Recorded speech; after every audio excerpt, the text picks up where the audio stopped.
With 1923 closing such a tragic chapter in the Dutton saga, all eyes are now on what 1944 will bring. And if you thought 1923 left you emotionally wrecked, be prepared because 1944 is going to dig even deeper, and this time, the world is literally at war. Taylor Sheridan isn't slowing down one bit, show after show, prequel after prequel, and now he's ready to throw the Dutton family into the chaos of World War II. Considering other productions of Sheridan, 1944 is for sure going to be an interesting one. Well, right, they sometimes might get a little too pessimistic and dark, but I think 1944 has a lot to offer lore-wise. From all the chaos from World War II, new casting details to fan theories, there is a lot to unpack. So, let's dive in. Before we get into it, let's remember what happened at the end of 1923. I'm going to focus on the three people who still have loose ends: Spencer, Elizabeth, and Tiana. Everyone else, well, their story's kinda wrapped up for now. Spencer's future feels like the biggest open door left by the 1923 finale. But with Elsa's narration confirming he survives for another 45 years, it's clear he's not done yet. By the time 1944 arrives, Spencer would be in his late 50s, old enough to be a seasoned leader, and young enough to still fight for the land. All signs point to him stepping into the role Jacob once held, and guiding John II, if he survives of course, and the other son from the widow. Elizabeth Dutton, on the other hand, ends the season in quiet devastation. After losing Jack, she's left grieving and pregnant, planning a return to Boston. But her story might not end there. In fact, I believe she plays a very key role in the series. Her child could possibly return to the Yellowstone ranch years later to claim their place in the family. Some theories even say that a future conflict between her child and Spencer's might happen. It doesn't seem too unrealistic if you really think about it. What do you say? Then there's Tiana Rainwater, finally free, but with no clear direction. Her story has been one of the most powerful in the series, and her survival feels like the beginning to me, not the end. With talk of her heading toward Mexico, her path could connect to the rainwaters of Yellowstone in unexpected ways.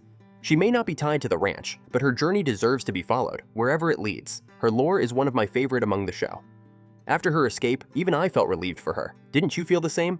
Oh, I almost forgot to mention, Tiana might have been pregnant at the end of 1923, and if so, her child would be in their early 20s by 1944, possibly old enough to be part of the war effort or working to protect their own land.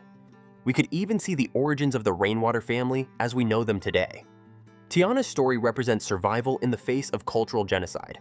If Sheridan does her arc justice, we'll watch her raise a family, reclaim her identity, and maybe even return to Montana on her own terms. She doesn't need to live next to the Duttons, but it would be poetic to see her story parallel theirs again.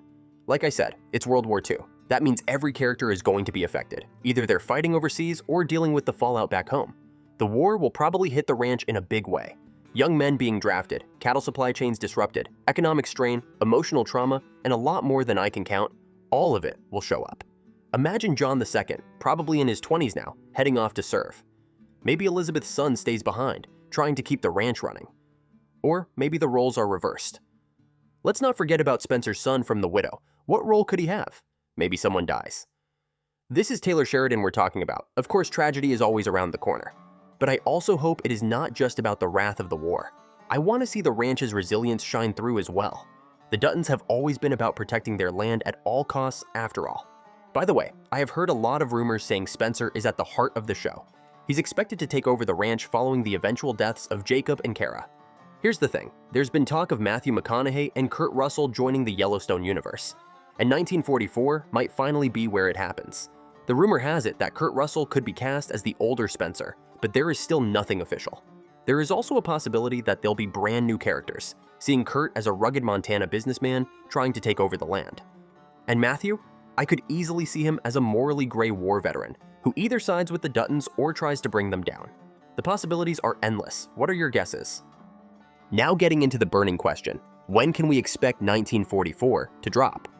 Here's the thing, production hasn't started yet, there's no official casting, and scripts are still under wraps. Plus, the Madison is set to drop first, likely in late 2025.